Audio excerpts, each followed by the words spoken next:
I never saw myself as different. And that as a tribute to my parents. I can go all the way back to the very beginning, and they never treated me different than anyone else. And they never told me no.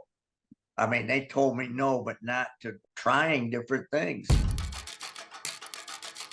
We are coming to you from Bring It On Studios with our 100th episode. We can't thank you enough for tuning in today, where we not only celebrate 100 times that we've come to you, but we also are coming up on our 2-year anniversary when you meet our special guests today. They are incredible and embody everything our show's about. We're so appreciative of hitting this milestone because you keep tuning in, and we hope to make it to 200 episodes. So keep tuning in to continue our numbers and continuing us bringing this show to you, and to bring our top 3, which hopefully inspire you to get a bit more educated as to what's going on around the world, because we're always flabbergasted. Because it's somewhat gritty or just kind of fascinating. And it gives you a bit of a pulse as to what's going on in areas that you're not thinking about, which is why I love our top 3. Well, this is in our backyard soon. Number 3, doggy do. Pick up your poo or else. Poo prints coming to your neighborhood soon. This incredible DNA company found the mark on people leaving their poop in places that it shouldn't be. So if you've ever stepped in dog crap, it's not a fun thing to get off your shoe, especially if you live someplace where there's a lot of dogs being walked in a small area. You're often wondering who's leaving the poop all the time. And now this company has figured out a way to take a swab and be able to trace back who left the crap. This is going to happen probably at the vet level when you to take your dog to get their rabies certification. And before I can board my dog, I have to have the Bordetella. You have to have certain immunizations, right? If you're going to register your dog in your town, I would imagine that now they'll do a poop culture, and that poop culture will be captured, and they'll be able to trace the poop back to the dog because of the records that are going to be stemming from your vet. The housing management companies have decided it's a part of being a responsible dog owner, where you need to register your dog's DNA in order for them to live in the apartment complex. So you are held accountable, which I guess is a good thing, but where's surveillance going to end is my question. Well, towns will come on board with this because it'll be putting money in their pocket, depending on what the fine is. So follow the money trail once again. Number 2. Now this is Vlasic. Nike decided to just do it again by signing on 18-year-old Anna Lee Waters. If you're a pickleball fan, you may know her name already because she is a phenom. She's partnered with her mother, who was a D1 athlete at University of South Carolina, and they are the only mother-daughter duo in the pickleball world. She's just 18 years old and has won innumerable world-class medals and is taking the sport to the next level with not only her name, image, and likeness, but her whole way of being as a professional pickleball athlete at just 18 years old. Nike decided that they are going to outfit her from head to toe. And she also signed a big deal with Franklin Sports is coming on board to rebrand themselves as the new pickleball racket company. And her global presence is going to take not only Nike's already there, but I think Franklin is going to go next level with this, because pickleball is just continuing to be on the rise, much to the happiness of the orthopedics. Nike just validated them huge. For this to be their first pickleball athlete signed to their roster, it's a big deal. So good job, Anna. Yeah. 1000%. And pickleball is here to stay. Anna Lee Waters, she's not only a global ambassador, but she's the recipient of 181 gold medals and 36 triple crowns. She is decorated in this space, not only as an individual, but in the doubles arena as well as the mixed doubles arena. So she's got it across the board. Yeah, she's amazing. And number 1, don't panic. Carry a sour candy with you at all times to calm your brain. I cannot stand sour candy, but maybe that's what I need to relieve myself of anxiety and panic, because it's a sensory overload that causes your brain to create a pause, which when you're having a panic attack is exactly what you need. This is the new suggestion. They're not saying that it's a treatment option, but it's like a fire extinguisher. If it can make you stop thinking about whatever it is that's causing you to be in a panic state of mind or feel like you're having a panic attack, you throw in a piece of sour candy and it takes your brain somewhere else because of all the receptors having to handle sour, and It makes you lose focus and not be so fixated on whatever is causing you stress. And I learned the gustatory system, which is your system of taste. You have 5 areas of taste, which are sweet, salty, bitter, umami, and sour, which is the one that this heightens. Remember, it showed the tongue being broken out, and it shows you where each of those are. Yeah. So maybe get a sour apple candy lollipop to keep in your. I think the warheads, I think those are awful tasting, but maybe they really work for true panic stricken people that have panic attacks often. Yeah. I would think that that would work. I think I need to try this because I hate sour. So I think it would work well for me. And see, I love sour, so I might have to really go like off the grid with the super sour to turn things around, because other than that, I might be really happy and enjoy all my Sour Patch Kids and things of that nature. Or maybe you try one of the other 5 areas. If your sour is your happy place, maybe you need to try something else. Unami is one of those ones where that's like seafood and soy and all those weird ones. Maybe you need that. Maybe that'll shock you back into your stuff. I'm going to stick with sour. There's proven science there. Well, there's nothing shocking about our guests today. They are incredible human beings who have taken a story and made it into a movement. Today, we have exceptional guests that will not only motivate and inspire you, but they're going to tell you a story so heartfelt that it actually changed my life. You are looking at Dave Clark and Doug Cornfield. And I was lucky enough to meet Doug standing at a bar at an event for the High Fives Foundation in New York City, where we had a real conversation that led to this incredible moment right now. Welcome to our studio. Yay, Well, welcome. Thank you. Thank you. A bar is not a normal thing for me, but conversation is. Listen, to have a conversation at a bar, you might have been the last one that I've had with a stranger. And now we're not strangers. And I think it's fantastic. Socializing at bars works. It for sure. Especially when you're mission-based human beings like both of you are. Well, we were at a mission-based event that I know you're part of as well. And I had a good conversation with Roy. So that was good too. See, Roy Tuscany, we're looking to get him on as well.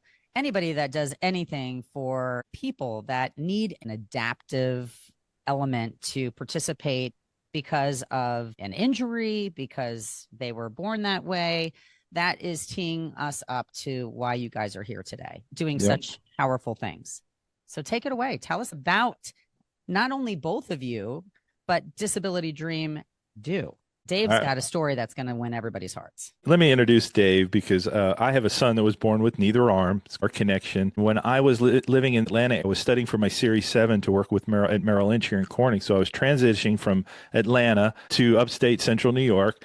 And I was studying in a coffee shop, reading this article about this man who played professional baseball on his crutches, and he did all these great things and won the big Heroes of Sports award. And I'm a new dad with this little baby who doesn't have any arms, so I'm just thrust into the disability world. I have an athletic background myself. My dad was a world-class athlete. I was a full scholarship athlete at the University of Georgia. And so I'm reading this article about this guy who played professional baseball on crutches, and I'm thinking, that doesn't make any sense. Let's be real. That doesn't make any sense. And then what really didn't make sense is, even though I was reading this Atlanta article, it said that Dave grew up in Corning, New York, where I was moving to. Serendipitous. That is the universe making it happen when it's so Corning's well known because it's a huge Fortune 500 company town, but it's only 10,000 people big. So very small, whatever blue collar town that Dave grew up in. And here I'm reading this article. I get to my office. I ask my brother, Kurt, who's this Dave Clark guy? Played professional baseball on crutches. And I go, do you know him? And my brother goes, yeah, I know him. And I'm like, well, why don't I know him? How have I never heard this story before? And I kind of know why I haven't heard the story, because Dave literally did not market himself at all, like zero. He just didn't even think he had a story. And I'm like, what do you mean you don't have a story? So it's 26 years ago we're going on. And so I reached out to Dave. I'll give you the real quick rundown because it's kind of what we do in our video presentation at our keynotes. But Dave, polio, has never walked without crutches or braces. You flash forward, he got his first professional baseball contract to pitch for the Pittsburgh Pirates organization at their minor league level. Parlayed that to 10 years of pitching all the minor league levels and major leagues in Sweden. He had a 4-year deal to play in the major leagues of Sweden. The Chicago White Sox were looking to pull him up in the 70s to the majors. That didn't happen. There's all stories behind that. A crazy knuckleball. A crazy knuckleballer, because you gotta understand, if you're a pitcher and a 5'2" guy on crutches that you'd never heard of played professional baseball, Dave developed a nasty knuckleball. It was his desperation pitch, he calls it. Well, he went on to blow his elbow out in Sweden, bought a team. He's the owner of the Indianapolis Clowns, one of the most famous Negro League baseball teams that had integrated white players that he played for in the 70s. He was the Heroes of Sports Award winner, scouted for 6 different Major League Baseball teams, was an international coach, Major League Baseball coach, minor league baseball coach, owner, Olympic coach, all this stuff at 5'2" on crutches. What hasn't he Wow. done? Well, Okay. I mean, And seriously. and so as a father with a child with disabilities, obviously I had to get to know him. Oh, yeah. And he had finished his coaching career in Sweden as a 3-time, three-peat championship coach. Won 3 times, gave it up, and then went more into scouting. And so he moved back here to Corning, and he was just part-time coaching a professional baseball team in Elmira, New York. So I took the family to this game and had my son Gideon in my arms. He was just a toddler. He wasn't even walking at the time. Reached around the dugout and asked Dave to meet with me. And I dropped my brother's name because I knew Dave had known my brother. And Dave said, "Hey, give me a minute." I think he had to meet with the media. So I remember waiting for him after his interviews with the media. And then he came over to me, and I got his cell phone number. I called him, and then we had a breakfast meeting a few weeks later where I just dropped all sorts of questions on him. And the one thing that I remember, this is 26 years ago, about that breakfast meeting was how hard it was for him to get around. He had gotten to the point where he was in a scooter, and I'm thinking, how this guy play professional baseball? So it didn't make any sense to me. And then the other side of it, I asked him, "What did your parents do?" I wanted to know how he was treated by teachers. All of those kind of things were questions that were bubbling in my brain. And then Dave said, "Doug, nobody's ever asked me questions like this before." And this is a guy who gets questions all the time. What was your pitch? What teams did you play for? All that kind of stuff. I was taking it at a totally different angle. And so with that, we became friends. He became a client 10 years after that. When I left Merrill Lynch, I told him I wanted to promote his life story, and he told me he wanted to run more sports camps for kids with disabilities. And so here we are. Perfect marriage. Yep. Dave, we're in awe of you. Complete awe. Oh, And you just were doing you. You're so humble, and you didn't think you had a story to tell because you were just living Dave Clark's life. well, that was it. When Doug approached me, I thought I was another millions of guys who played professional baseball. Not on crutches. Retire. Well, that's what Doug Crutches. said. That's what Doug And not a million either, I don't think. Not even said. close. And I never saw myself as different.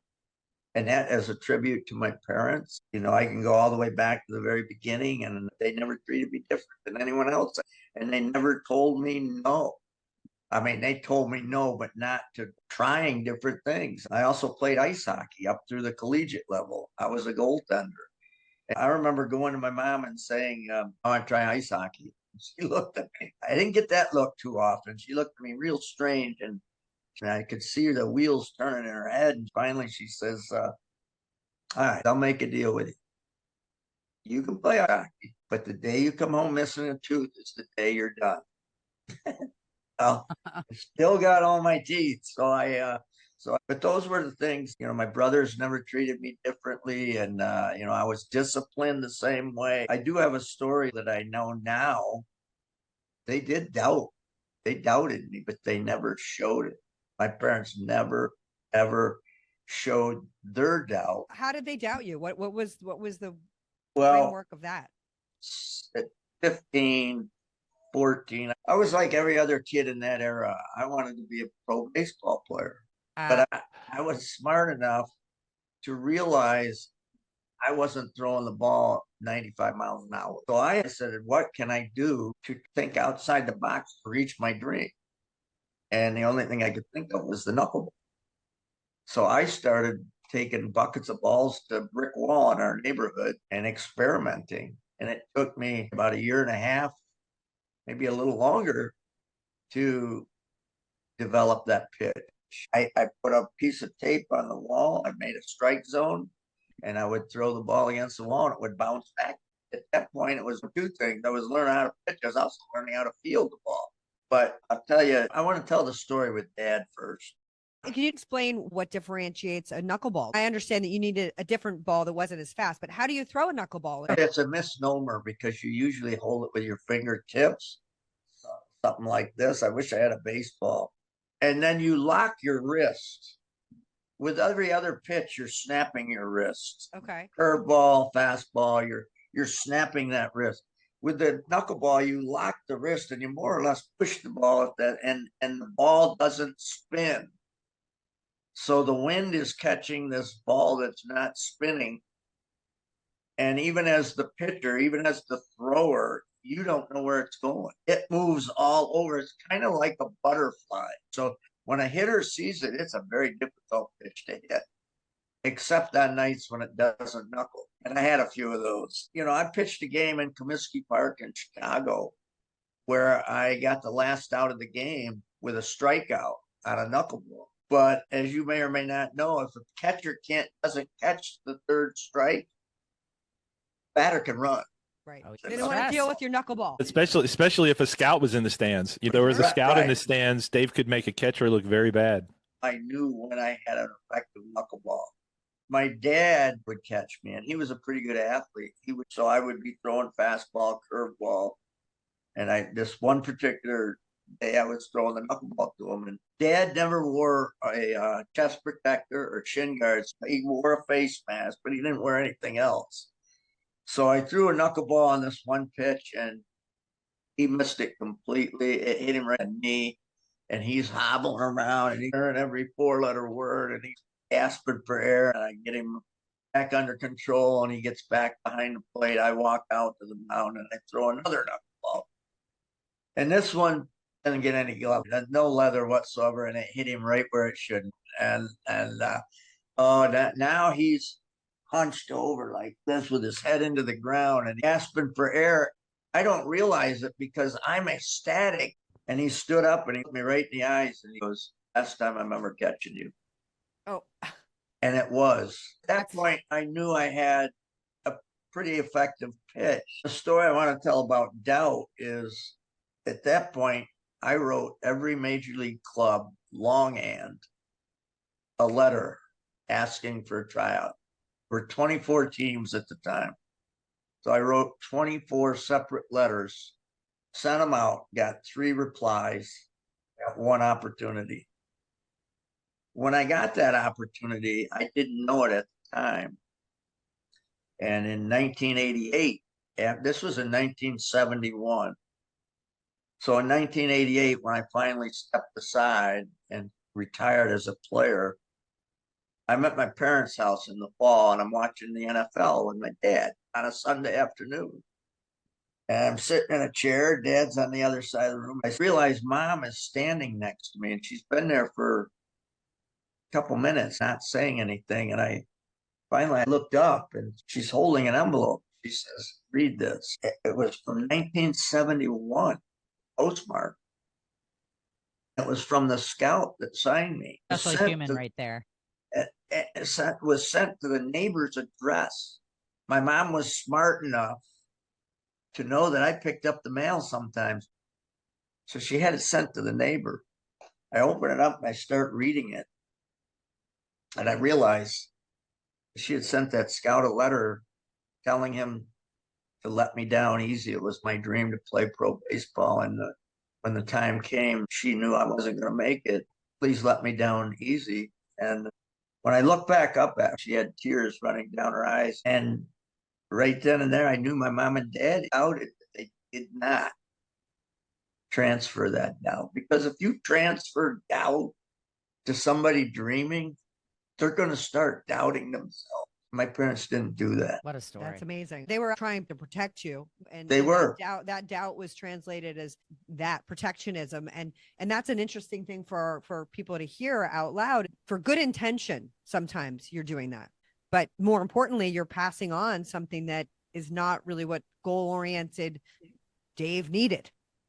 So thank God for using the neighbor. She was very smart the way she did it. That was love. That was love protection. And, you know, your dad didn't step back out on the plate to catch for you.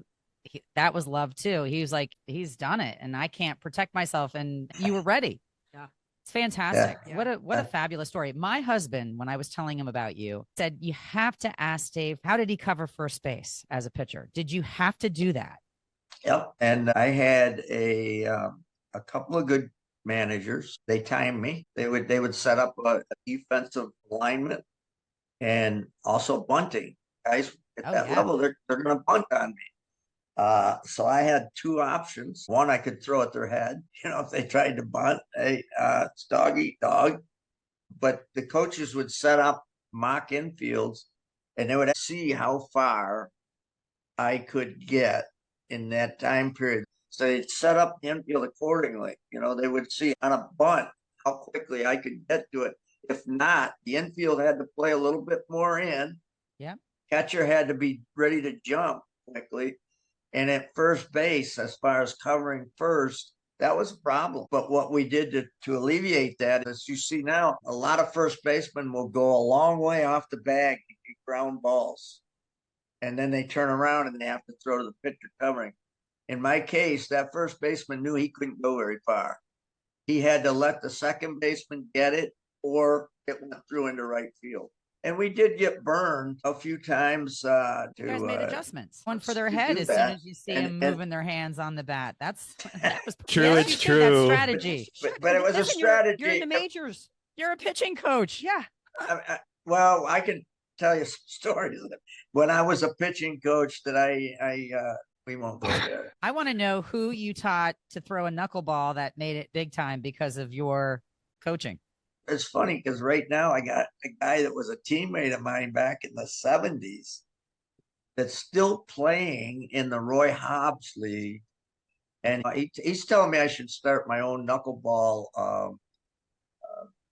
podcast on YouTube because they're all doing that. I can't answer that question because the knuckleball for several years was looked at as not a good pitch. A cheat? Was it considered like a cheat? No, it was considered feminine, if we're going to say it nice way. I use a different word, but anyway, that's correct. It was not looked upon favorably because in last 20 years, everything's been power. I'm throwing the ball 100 miles an hour, and you need to max out your arm, throw as hard as you can. Perfect. I mean, and I'll give you an example. When we do these baseball camps for kids with limitations, typically I'll go into the clubhouse and I'll speak to the players before we go out on the field. I'll let them know what they're about to experience. I'll tell them a little bit about my background. So about 7 years ago, just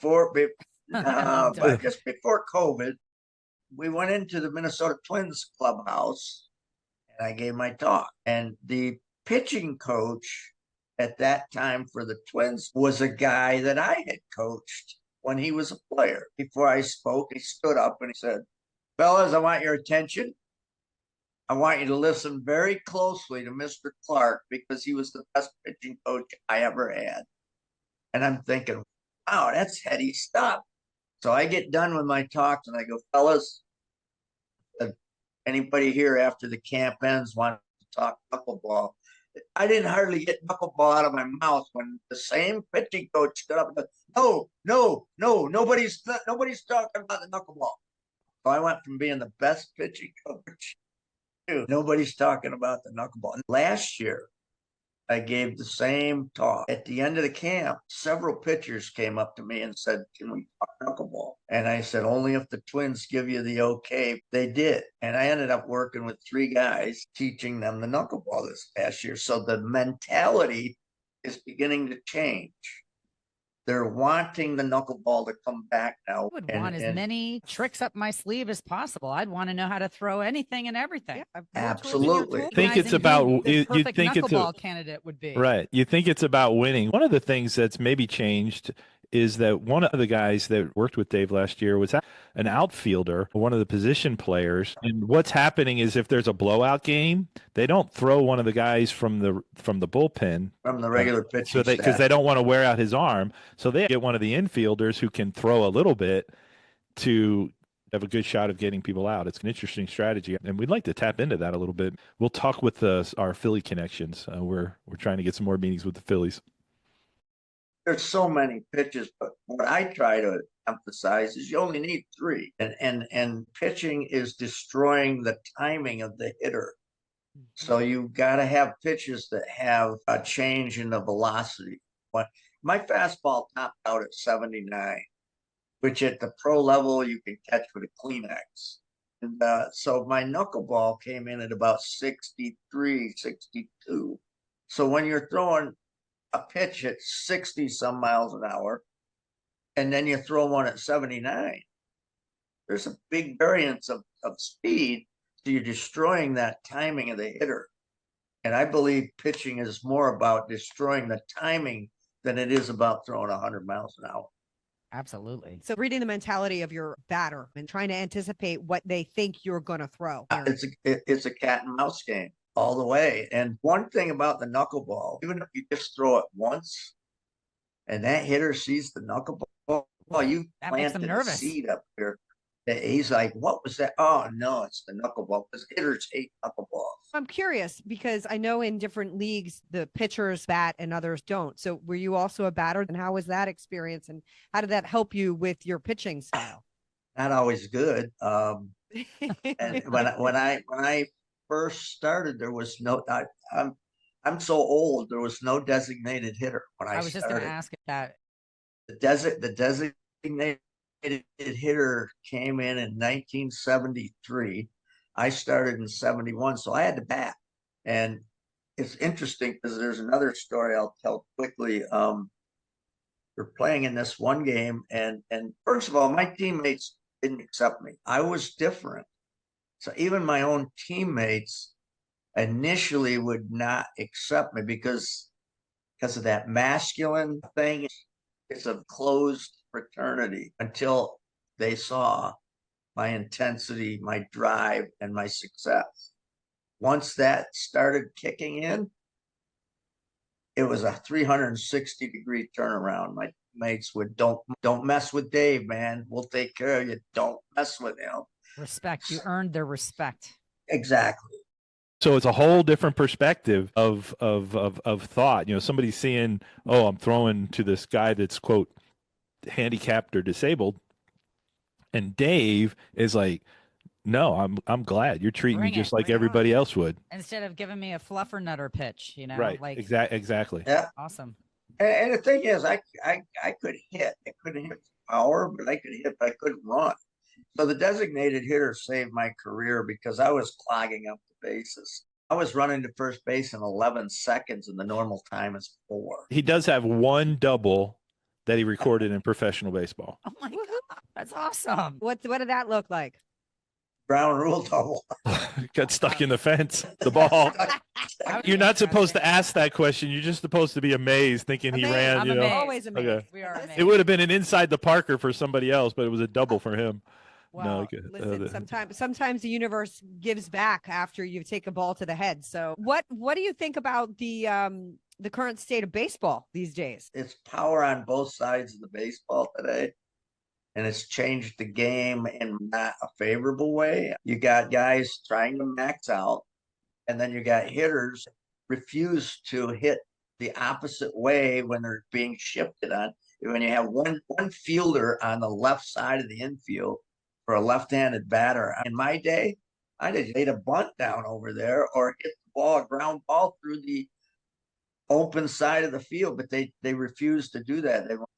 The hitters are maxing out power as well. It's a show. Seem to be changing a lot of the rules too. The bases are 3 inches bigger. So that's why I tell Doug when we get into discussions, you can't compare players from different eras because there's different equipment, rules, styles of play. You really can't do that. When I played, everybody knew how to bunt. Today, nobody knows how to. And why? To put it in Doug words, A bunt is a feminine move. That's BS. Let me hit the ball It's over the effective wall. at the right time. It's strategy once again. You bet. You bet. In my day, striking out was shameful. You didn't want to strike out. If you got 2 strikes on you, you choked up the bat to get contact.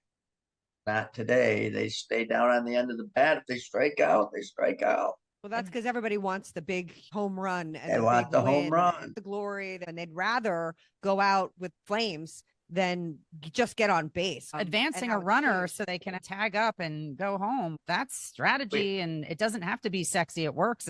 Brad Pitt Moneyball theory, right? we call it small ball, but that's what it is. It's stealing bases, the hit and run. You don't see the hit and run anymore. Right. You see bunting. You don't see guys trying to hit it the other way through the. They didn't need to make rules. They've made rules for the shift.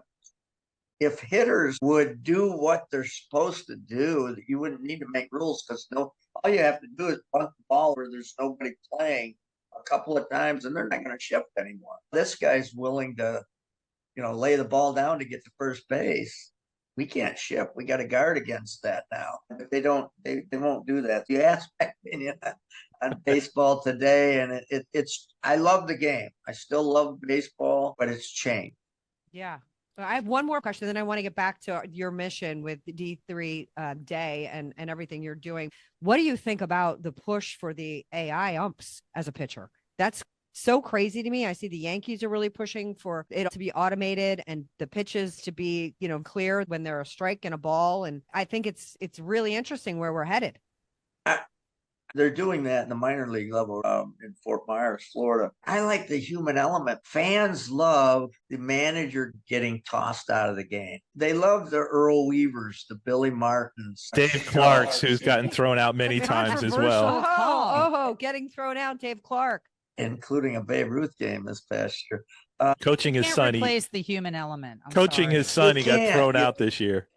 I understand it in tennis. Sometimes those lines are really hard to read. So if you get a few opportunities to challenge and then they can go back and show you, I agree with that. So maybe if they were to challenge and have the opportunity to use that type of technology a few times in a game. One of the things I don't like about the replay and the challenge is the manager can't argue anymore. It's right there. He can't go out and start kicking dirt and putting his finger in the umpire's chest, because it's too right much there in the video. Right there in the video. I miss that. I grew up with Earl Weaver from Elmira, New York. He was coaching the pro team there when I was a kid, and he'd put on shows at Dunn Field in Elmira, New York, cover the plate with dirt and throw bats out of the dugout and knock water coolers over. Dave's John mentor. McEnroe breaking his tennis rackets and strings. There you go. I know. There you go. And how many people love that? It's part of the entertainment value. And it's part of human existence, where there's more to the story than just 2 teams competing. Sometimes it's weather, there's God conditions, there's the party, there's the 12th man in a lot of aspects.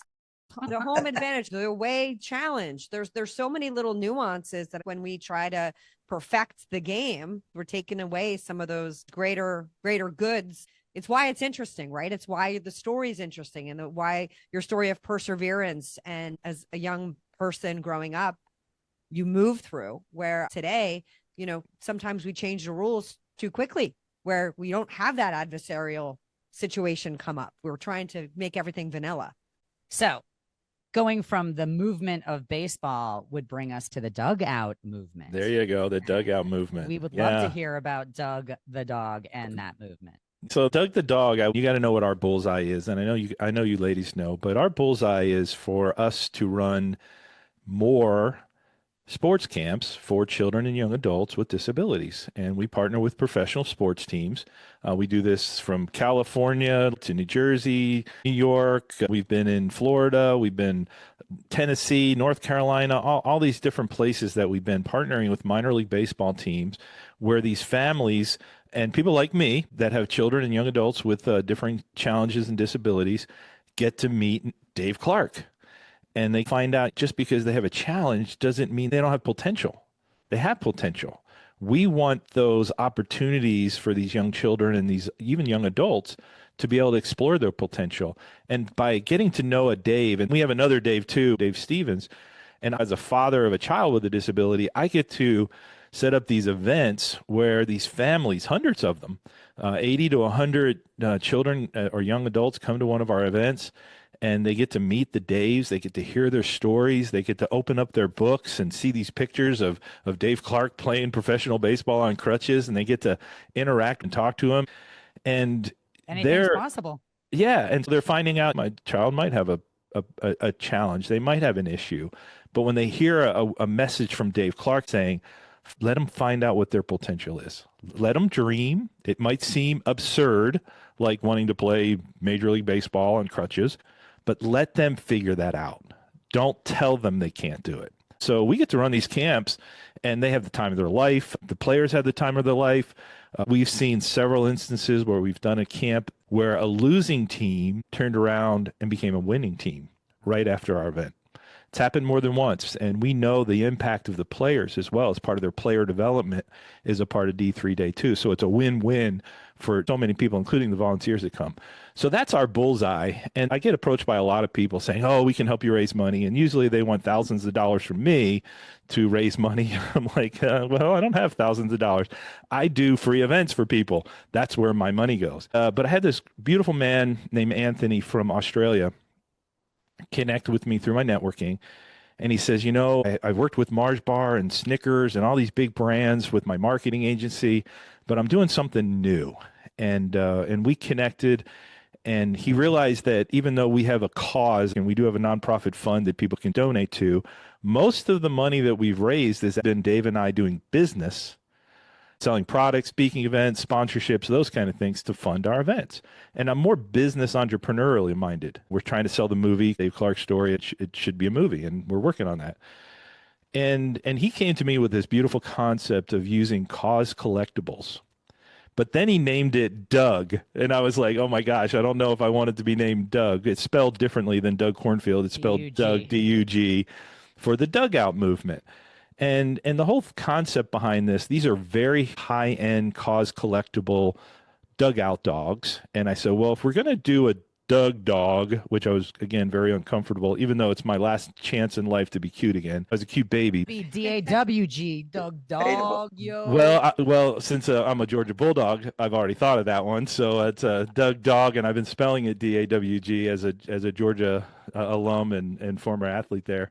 But I said, well, we got to do dogs for Dave and Dave as well. And so we're actually building a dugout of dogs. I have the exclusive rights to bring that all over the country and the world. And we're looking for branding partners that would have their logo on our Doug uniforms. And then it would be the same thing for Dave's dog on crutches playing baseball. And then we have another dog for Dave Stevens. We haven't talked about Dave Stevens much, but Dave was born with no legs, was a 3-sport athlete. But he was a 2-time state champion wrestler. He played baseball, football, and wrestled in high school and college, and he got to play for the St. Paul Saints. He's in a movie on Netflix right now called The Saint of Second Chances. Amazing story of overcoming, born with no legs, 7-time Emmy Award winner with ESPN. So here's a guy that didn't let his limitations hold him back, just like Dave Clark. Dave Stevens uses a skateboard a lot. And that was a lot cooler than being in a wheelchair.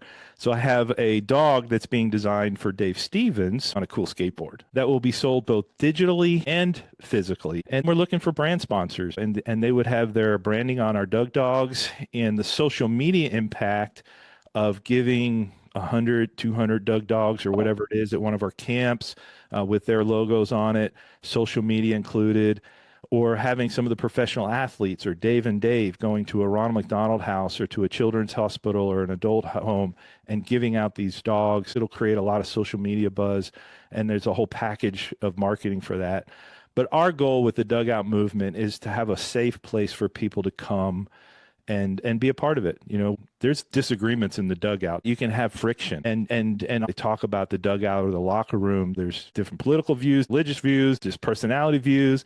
But when you get on the field, you're a team, and you work out those things in the dugout. It's a safe place to be. So the dugout movement is to be very inclusive, bring in a lot of different folks in with the marketing strategy of creating revenue that would go toward our great cause. like a fantastic Yeah. mission. Can you imagine a Dave Clark going and giving out 20 Doug or Dave dogs or whatever we give out? I hope And there's a tag he can autograph. I want his autograph on well, it. better yet, there's a ball. Yeah. Yeah. Okay. There you go. So we're going to be signing balls with those dugout dogs. So a Dave Clark goes into, it's sponsored, and he goes into a Ron McDonald house to make some kids' day. And again, these aren't cheap. These are expensive, really high end. So it's something they're going to want to keep for the rest of their life. And they're all going to be numbered individually. So they can become collector's items. They're very. It's going to be very high end collectible, and hopefully very much desired. There's a spark to get us to Australia to do a D3 day in Australia because of this. Disability Dream and Do is not just about baseball. It's about exploring potential wherever. Football, singing, opera, business, whatever it is. We have used baseball as our major niche and hockey at times because that's what Dave did. Marrying all of these concepts together is a beautiful thing for kids to understand. The potential is within you. You can do anything and you embody that. And then having a collectible that reminds you of that. All anybody has to do is go stand on the sidelines of the New York Marathon or any marathon for that matter and watch what comes running by you. People without legs, without arms, people that are being pushed by somebody that loves them. My husband was trying to do the Ironman and he was doing several half Ironmen and Right. in the transition area. And I was so moved by what I saw and the physical handicaps. First of all, just doing an Ironman is hardcore. It's insane. To have a physical limitation of some sort and then signing up to do the Ironman, I am in awe. And my husband and I used to always watch like ESPN, that Ironman that would air in Hawaii. Right. All the stories about people that are overcoming obstacles. You know, you guys are doing something that has been done in so many different ways, but your story amplifies the message. You're a face to the cause. There's so many incredible stories of heroes that are just regular people to themselves doing real things that most people could never do in their life. Right. And we want to explore that to the nth degree. I've had a strong desire to get Dave Clark's story into the movies, and I felt like it should be a movie. Oh, and it should. and it's being pitched, but if anybody's listening to this and they want to reach out to us on that level, because obviously doing a movie is not an easy thing. And I've learned that one, although we thought we hit the lottery back in 2019. And we signed a deal in 2020 only for everything to get shut down. It's all in God's timing with those things. And we just got to have faith to keep moving on. And one of our stories that we didn't even tell, we should end with that story. The story is so apropos, and I wrote a children's book about it. And I'm going to let Dave share first part A of this story. But let's go all the way back to so before three of us were born on this podcast, one person was born, and that's Dave Clark. And think about being the different kid in 1958, mainstreamed, who's walking with these heavy Forrest Gump-like braces, tiny little crutches, and he's in first grade. Kids are cruel. Go ahead, Dave. My memory doesn't go back that far. I'm sorry. As I alluded to earlier, my parents, my brothers, and neighborhood kids, they never treated me any different when I was growing up. So I didn't feel any different ever in my life until I started school. And bullying's been around a long time, and it was done differently back in my day, but there was still bullying and a lot of it. And I was subjected to that because I moved about different. I looked differently. This story comes about in the first grade. Teacher announces a walking field trip to the local fire hall. It's about 5 blocks away, and all the kids are rejoicing because they're going to get out of school that day. My mindset is, I got to walk to the fire hall. I'm going to slow the class down. And she announced it a couple of weeks ahead of time. So I had 2 weeks of anxiety, and every day anxiety got more and more. And the day of the trip comes, and I tried to play sick. I woke up that morning, and Mom, let's get dressed. Ready for school. I don't feel good. Mom was tough. Mom could read through me. She goes, "You're not sick. Get up, get your braces on, let's go." Unlike today, kids back then did what their parents told them to do. So I got dressed, went to school full of anxiety. I'm preparing myself to get bullied. Teacher announces, "All right, let's get ready to go. Line up." I did the only thing I could think of. I waited for everybody. And I was the last one in line.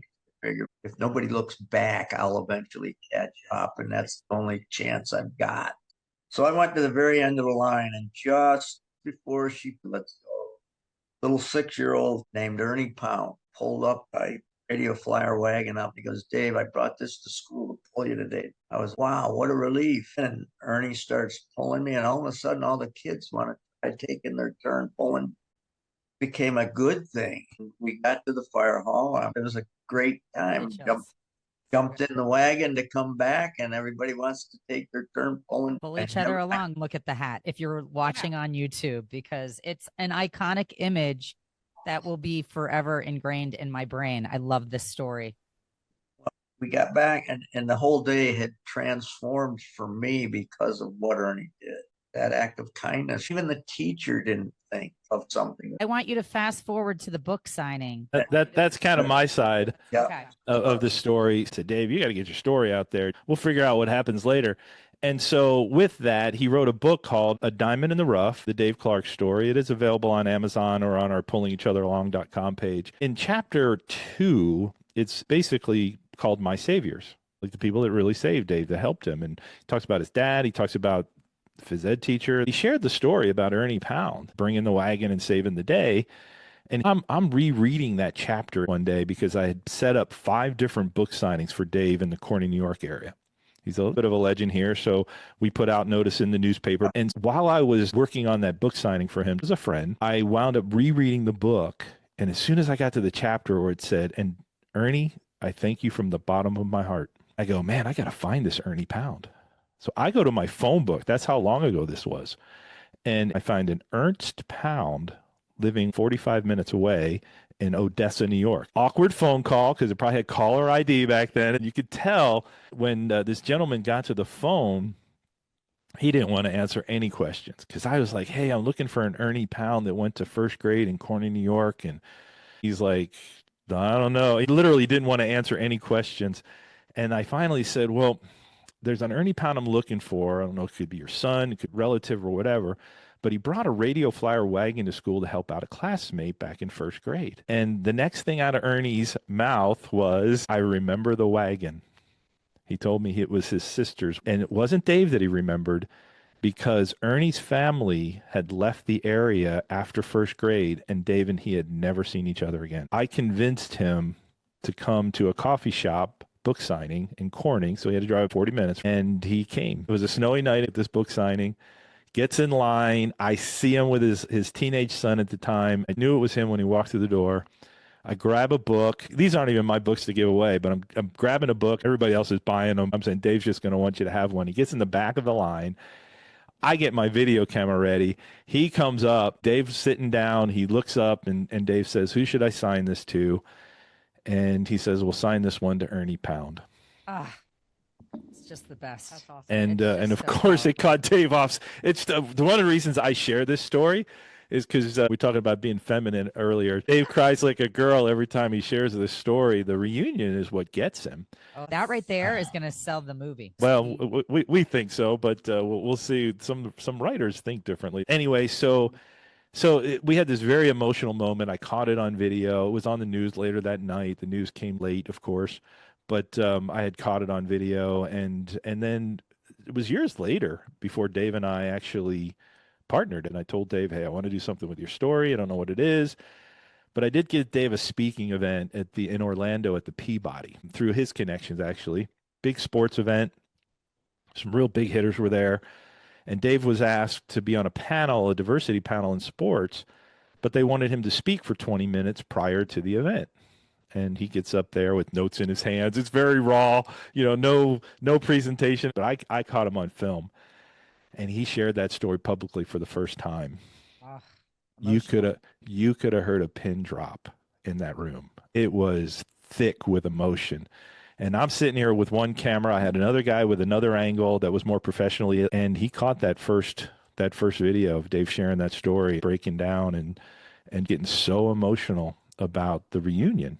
So now when we speak together at a keynote, Dave will typically share the first part, and then I jump in and share the second part, so he's not crying like a baby. Whole story of paying it forward. It's a beautiful story of you don't really know the impact that you make on somebody's life when you do something. And that person didn't know for decades that you had shifted the energy of your whole being in that one act of kindness. And it was intentional, yet didn't do it for any pomp and circumstance like things are done today. They just did it because it was the right thing to do. He put himself in your shoes and said, what would I like somebody to do for me? I did write a children's book several years ago called A Pound of Kindness in honor of Ernie Pound's kindness and impact. And we use that as a fundraiser for our sports camps, and people can get boxes of those at a time, or they can get them one at a time. Dave, he's always getting asked to get awards, and he's very worthy of every award that he gets, but he doesn't necessarily like to travel to Chicago in the middle of winter, as I found out when he got the Bo Jackson Courage Award. And I said, we can't give you an award at every of our events, but what about us giving an award? And I came up with a concept of giving an award to people like Ernie Pound. And of course, what is it called? It's called the Dave Clark Pulling Each Other Along Award. And I tell you what, that's one of my most favorite things to do at our events, is to find these unsung heroes and surprise them with our Pulling Each Other Along Award. And that's something that's sponsorable and all those kind of things as well. And for anyone listening, if you go to their website, you can nominate a hero. I love the idea. I'm sure we all know unsung heroes or heard of them. And we always have a hero at the end of our show that we nominate ourselves, because we're waiting for people to help us nominate. And we call it the Got Grit Award. So to go with all of your awards and trophies, and you don't have to travel far to get this one. You're getting it right now. You are our Got Grit Award winner of the week, and you embody the spirit of why we created this award. You might have actually defined it. And Doug, you know what? We're putting it out to you as well, because you recognized his story on behalf of Gideon, and you wanted to be proactive and help others with disabilities learn that it's limitless what they can do.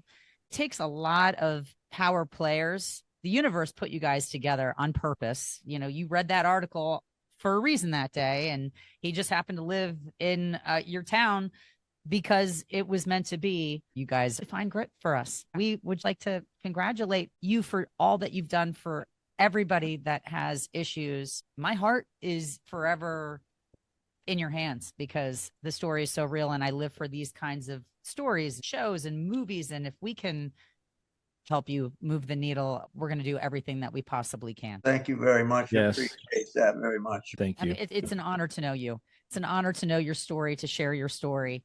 And I really hope that everyone that's listening today, if anybody has an alignment with a minor league baseball association, anybody that has any type of a connection, let's be conduits on behalf of the greater good here today. We're calling out for you to help the D3 Day movement. Actually, if they just do D3 Day, actually D, the number 3 day, you'll see us. We're still trying to get members into our Hall of Fame, and it's a way for us to fund and for them to sponsor us as well. It's a marketing plan. We need some pulling each other along help. We need people to take that wagon and pull us right now. So we're asking for those people that have been touched today. Please reach out. I'm easy to find, Doug Cornfield on LinkedIn and on our website. We certainly would love to have a conversation with you.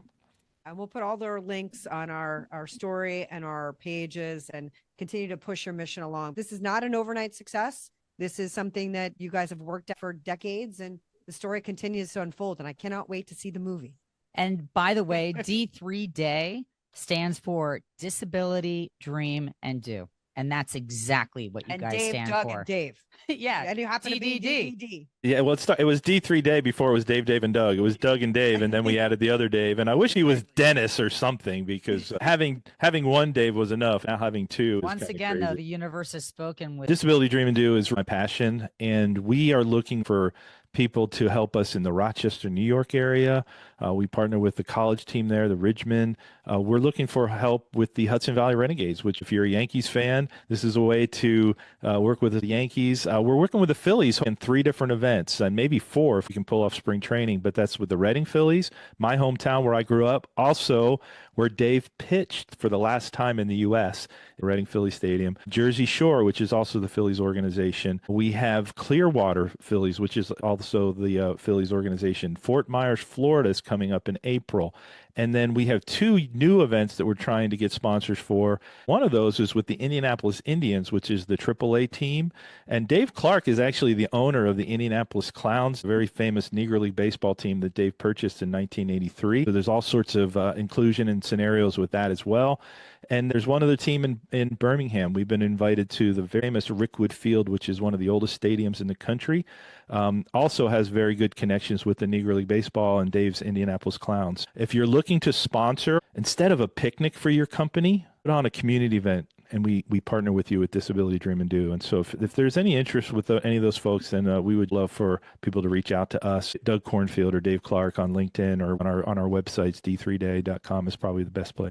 I can't believe people aren't rolling out the red carpet for you everywhere, because I certainly would. We're really hoping the dugout movement will get that constant revenue going for us again. All right. And after Take Me Out to the Ball Game, we know that there's always song in our baseball stadiums that empower and excite us. We also have a powerful song for our 100th episode today. That's a little hint. Life is such a great adventure. Learn to live it as you go. No one in the world can censor what we do here below. So laugh and sing. Make love the thing. Be happy while you may. There's always one beneath the sun who's bound to make you feel that way. The moon is shining, and that's a good sign. Cling to me closer and say you'll be mine. Remember, darling, we won't see it shine 100 years from today. Who's that? Okay. And on another note, that song was called 100 Years from Today by Frank Sinatra. Well, I know that's Frank Sinatra, who is a crooner and an icon and grew up when baseball was still the original American pastime. So it aligns with everything that we've talked about today and inspires you to make your 100 years on this planet the best they can. Like we've made 100 episodes part of our story. We appreciate you for tuning in, sharing this episode, sharing something important that we've talked about over the last 100 episodes, and hopefully finding people to partner in this dugout movement that is empowering, insightful, and the incredible story of a resilience, never quitting, and always giving 100% and never having any doubt that you can. Thank you so much for coming on. And we want to be at the movie premiere, please. Done. Awesome. Done.